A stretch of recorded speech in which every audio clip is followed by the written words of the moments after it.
Hello, and welcome to another episode of Let's Play Front Mission 5, Scars of the War.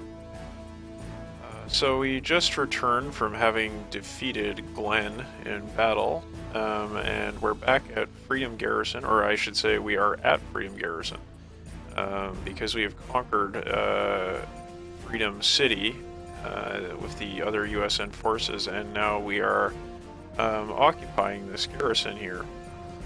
So we can take a bit of a look around and see what's going on.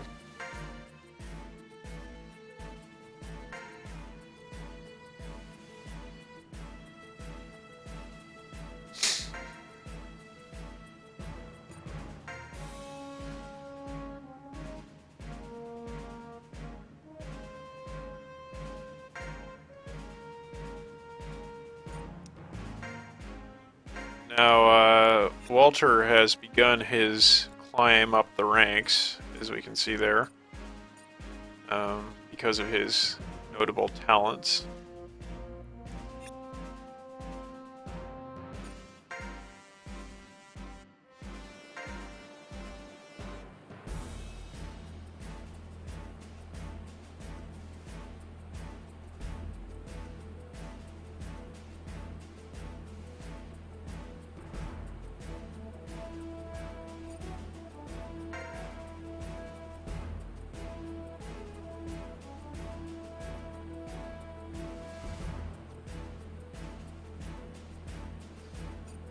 So yeah, the USN has just occupied this facility, so the simulator isn't set up yet.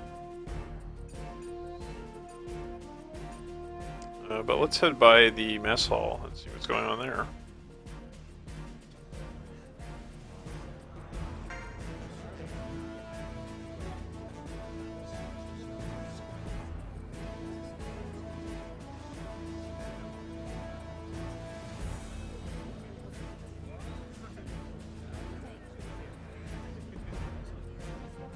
Yes, incredibly,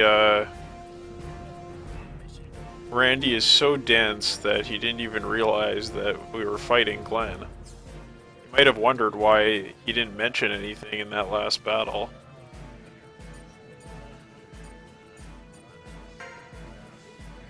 But that's the reason.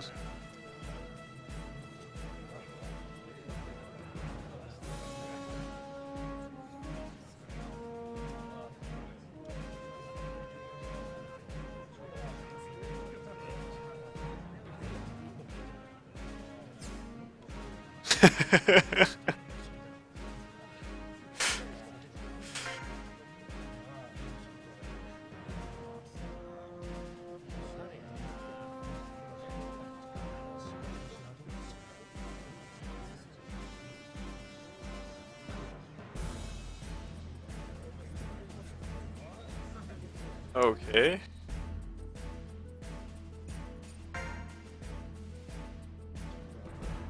Now, there's something very important that we have to do here, which is...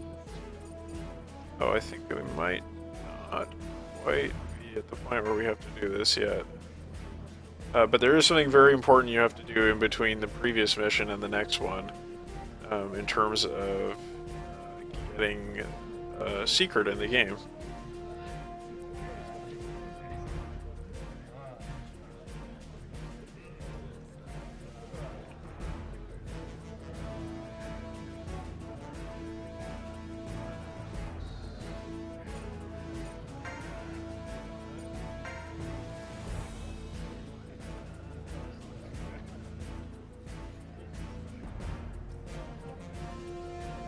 America.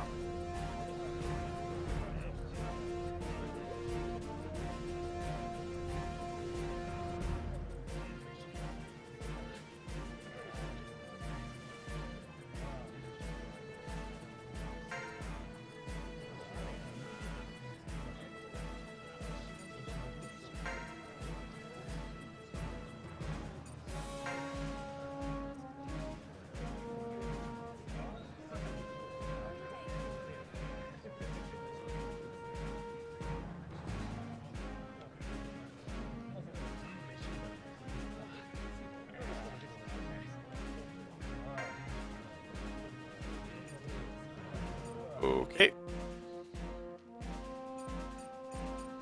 Well, that's all well and good, but let's try to track down Glen here.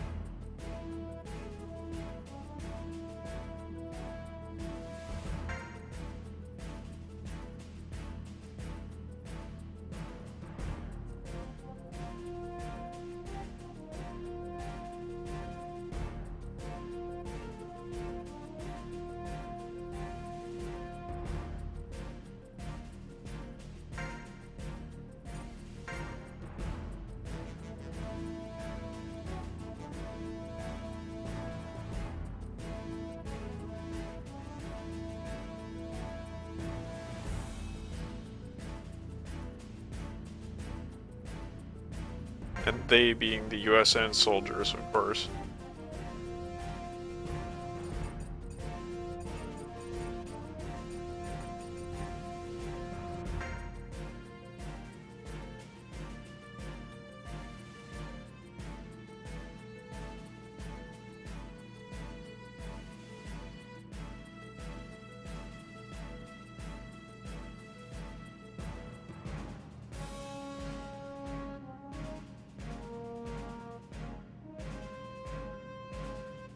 He's dumb, but can be useful. How true.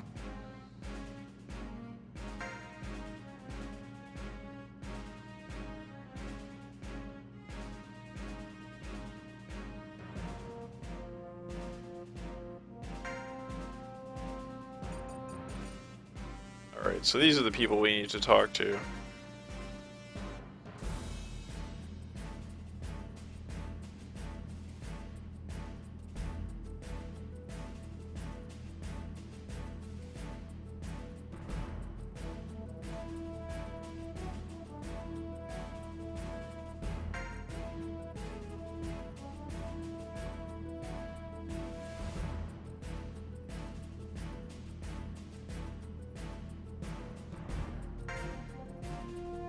And the assumption there is that his friends were killed in a captivity.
Alright.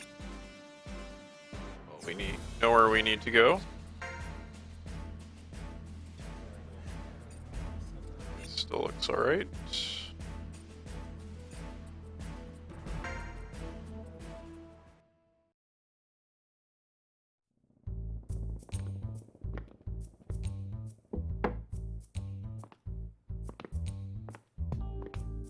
Sign くれ、加藤部長。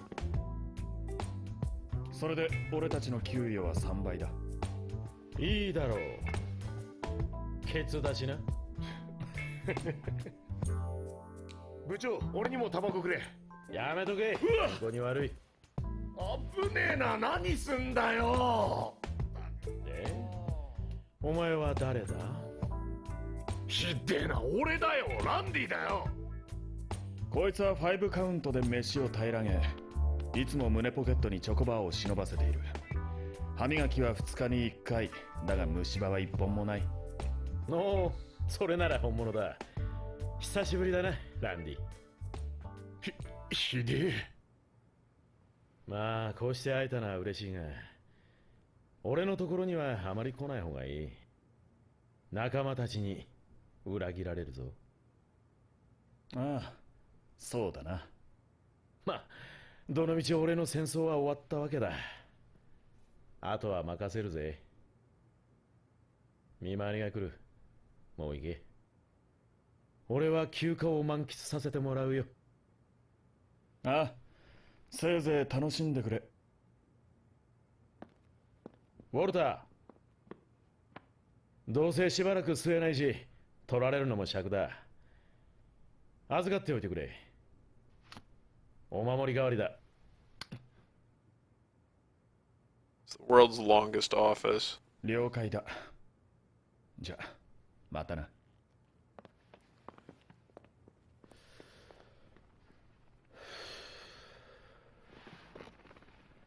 死ぬなよ。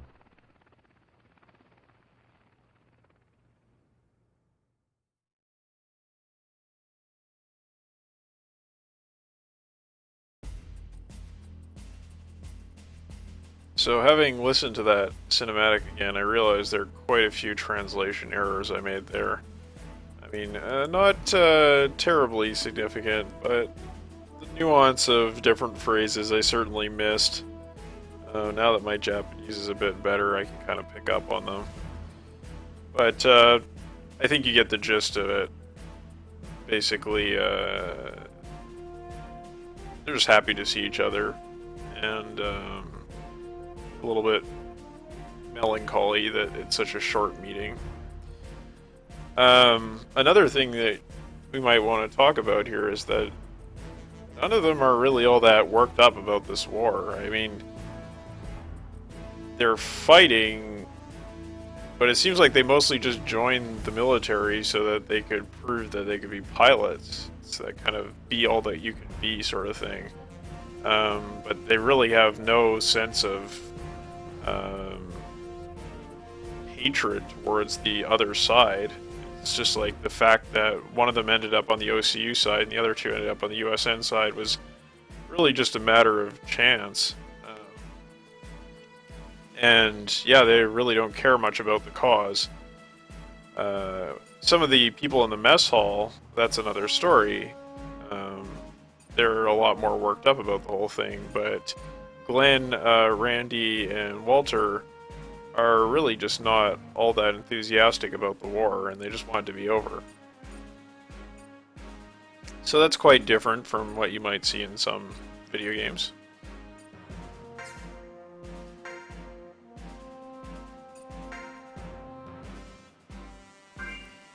Okay then.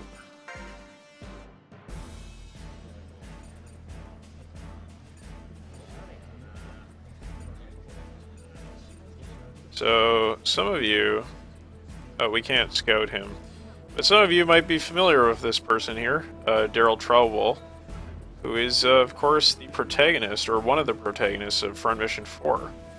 And what's happening right now, these events on Huffman are actually prior to the beginning of Front Mission 4. So, yeah, this is basically like prequel stuff for Daryl before Front Mission 4 starts. But it's interesting to see him here. So anyway, let's talk to the people here and see what they have to say.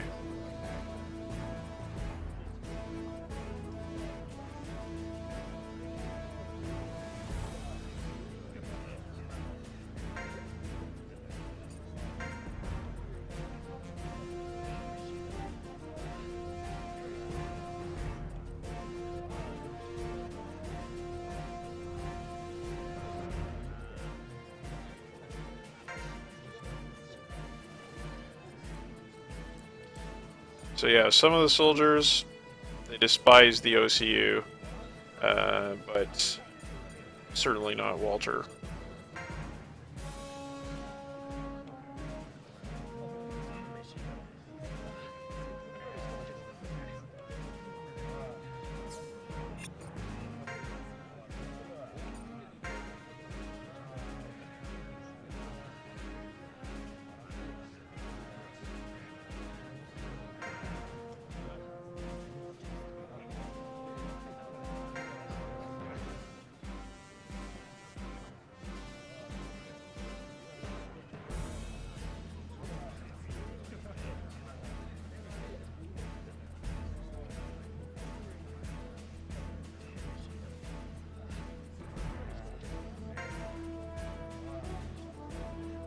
So yeah, Brenda, as it says here, is a graduate of Home 47, along with Walter and Randy.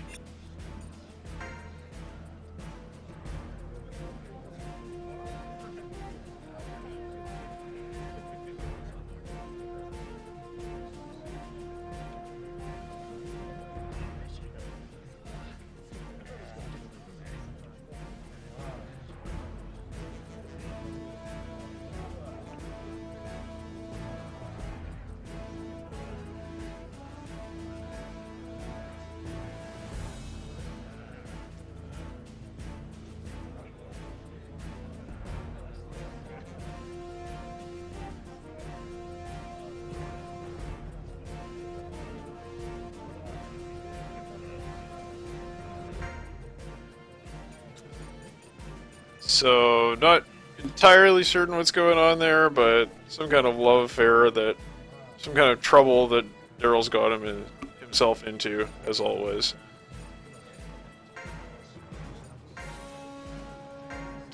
Yeah, okay, so that covers what we have to do there, in terms of progression. And now we have to head over to the hangar.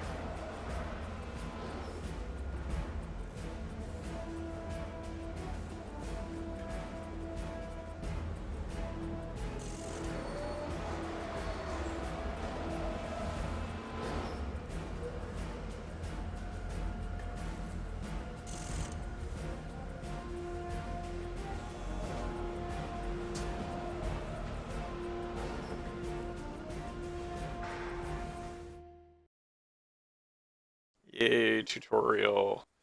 I'm gonna skip through this because, well, it's nothing that is really consequential to play through, since I'll be doing all this stuff off screen anyway. By the way, this is a remix of the the hangar music from Front Mission 4. It's one of the nicest tracks in this game. Which, I mean, admittedly does not have a stellar soundtrack, but it's this one's not bad. Helps the time pass while you're fiddling around with different parts.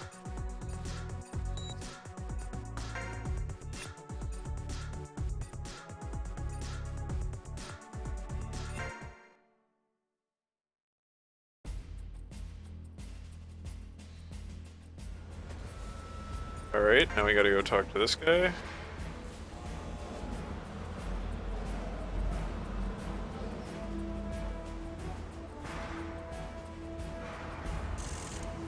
So, I think that was a translation of Platoon Leader having to deal with the extremely limited string space that we had there.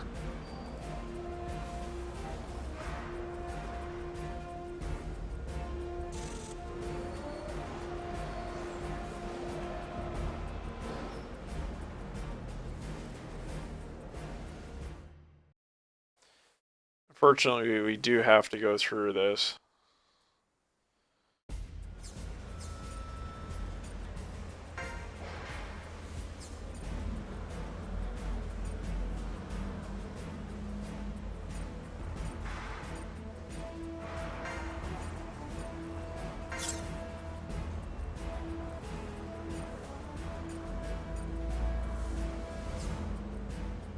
This is where we start to get a chance to mess around with skills, and that definitely makes the game a lot more interesting.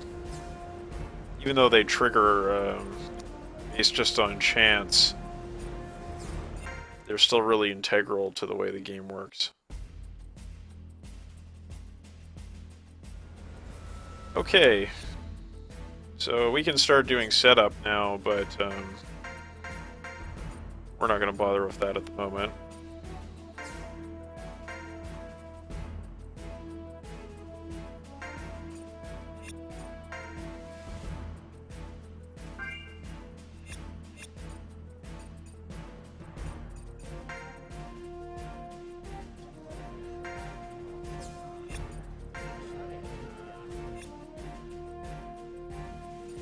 You'll notice that there are less sections to deal with here at Freedom Garrison because it's, you know, it's a smaller base than what they had at Fort Bonus.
Alright.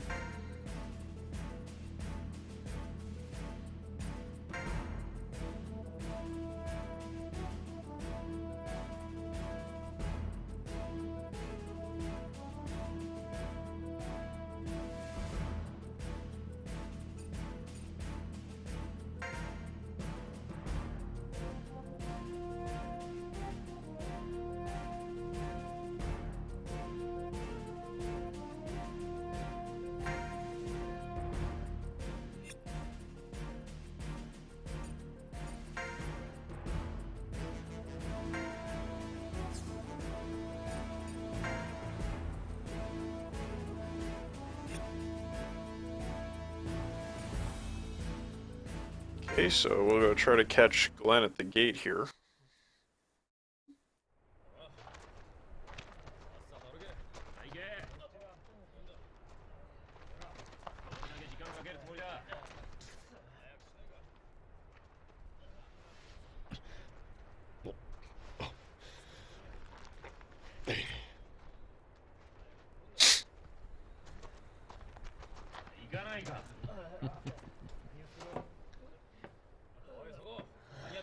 おい、立ち止まるな。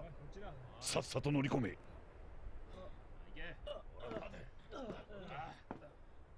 何やってる。歩け。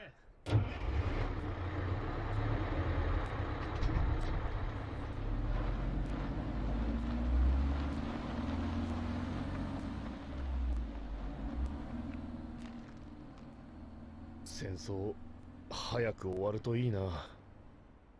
ああ。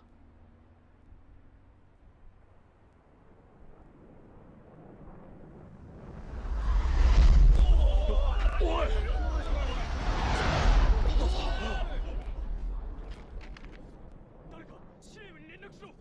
なんだよあれ。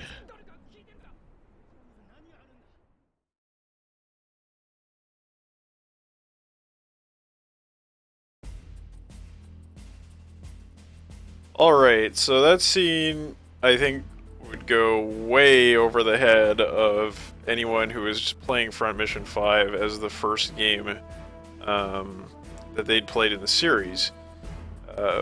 First of all, that guy who told Glen to get into the truck, you might not believe me when I say this, but he's actually the most important character in the entire Front Mission series. You'll see how his character develops as we go through Front Mission 5, But his importance goes beyond just Front Mission 5 and the way it ties into, say, Front Mission 2, and to some extent Front Mission 3. Well, and then of course Front Mission 1. But there is in fact a manga series that is very rare and was released under the name of Front Mission 0, which covers his story, and is a prequel to the entire Front Mission storyline. So, for those of you who know about Front Mission 0, well, you can kind of guess what's going to happen, but I doubt that's very many of you because it's quite an obscure work. But it's very important to the way that Front Mission went on to develop. And if you check out the frontmission.info page, you can maybe find some information about it. So I'm going to talk a little bit more about Front Mission 0 as the game goes on, because I have some pretty interesting information about the progression of the series and the way that it went at the end, that I think most of you aren't going to be aware of because you weren't kind of, hooked into all the discussions that were going on about the series in Japan at the time that Front Mission Evolved was released. So I'll just leave that there for the moment, and we'll try to finish up this story section. Alright, so we have completed that scene, and Glen is on his way to who knows where. And now we're going to go back to the mess hall because there's some more important things we have to do.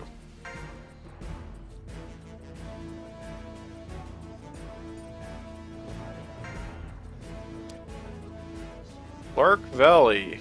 Yeah, Lark Valley. Well, Lark Valley was another thing that came up in that video.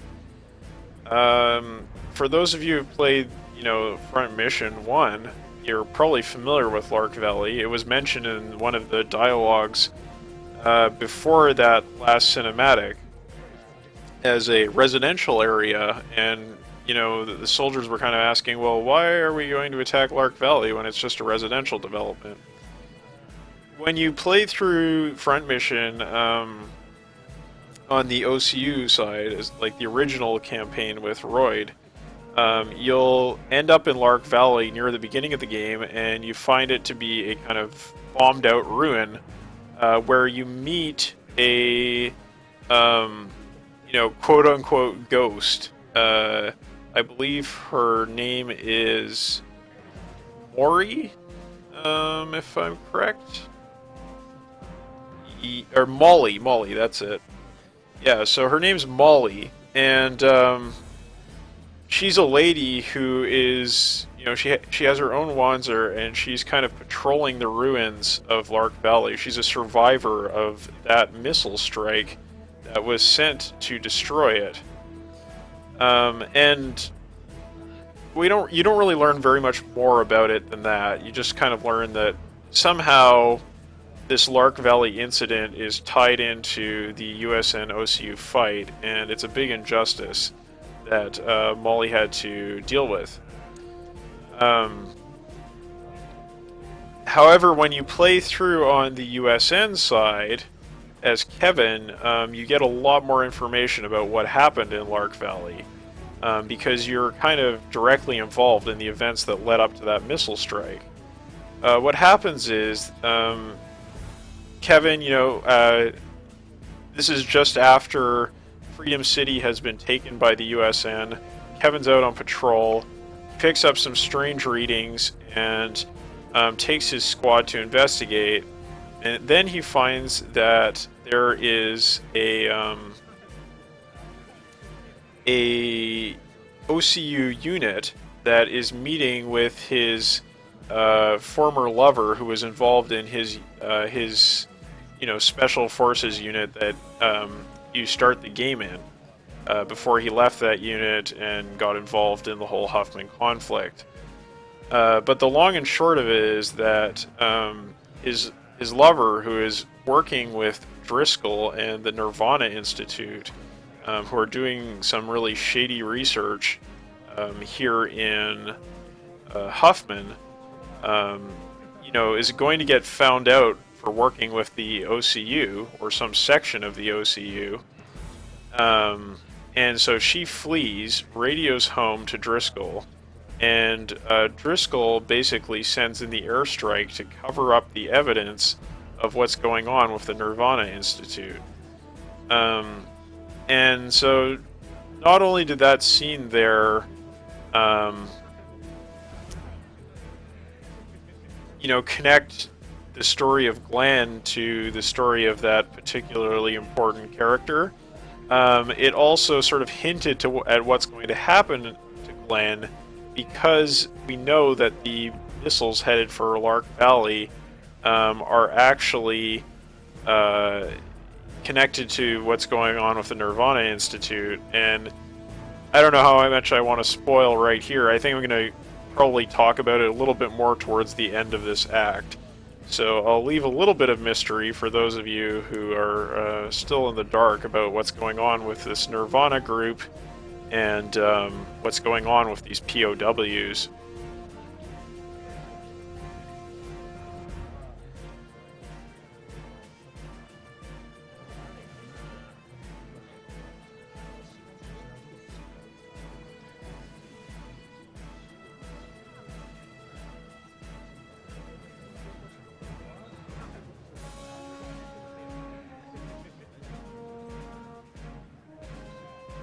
So a female and hear her voice, and that is actually Molly.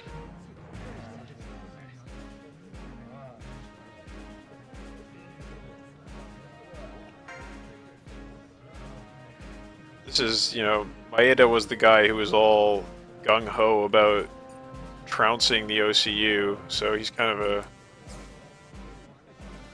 a little bit dim, maybe. So he was born maybe in the OCU and left for the USN. So maybe that explains some of his animosity. But now let's go talk to Daryl.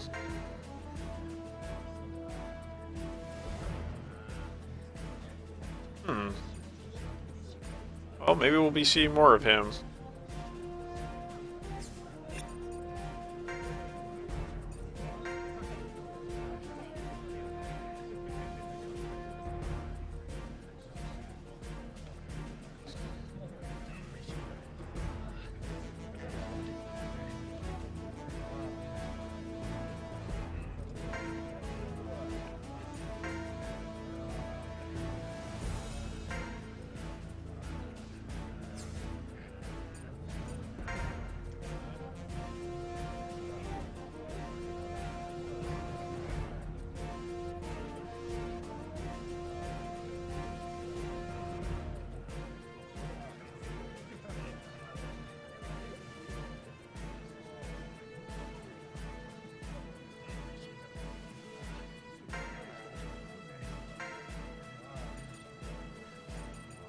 So yeah, she just mentioned the arena, and if you ask about the POWs, she kind of just tells you to buzz off. The arena is where, as she said, it's just a place you can earn some cash.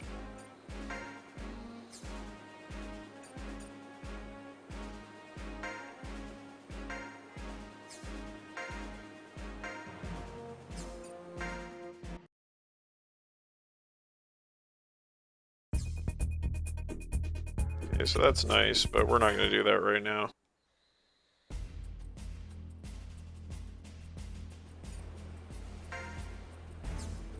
And there's the simulator.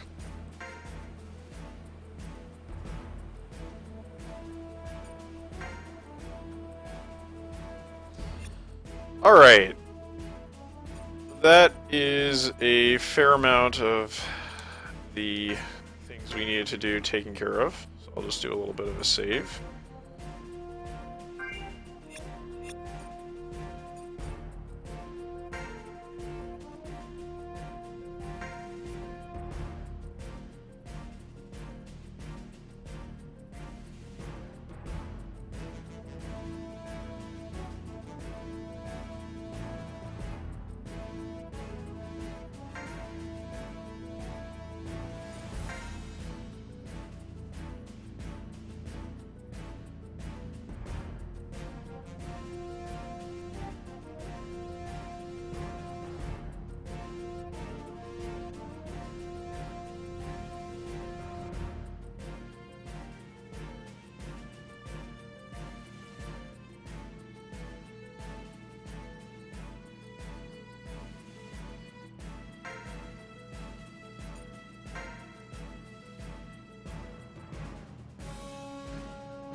Right, so we're just about at the point where the OCU starts pushing back against the USN offensive.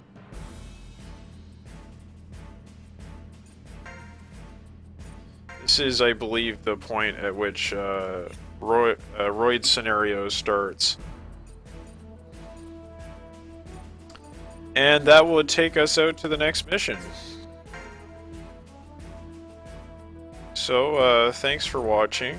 I'm not sure how much more, or how many more videos I'll be able to upload in the near future, but I hope you've enjoyed the ones that have gone up so far. I'm sorry this one was a little bit long with nothing but wandering around the base talking to people, but that's just how Front Mission 5 is. Of course, you can always skip the story videos if you'd rather just watch battle ones. So with that, I'll say goodbye, and I hope you continue to watch the series.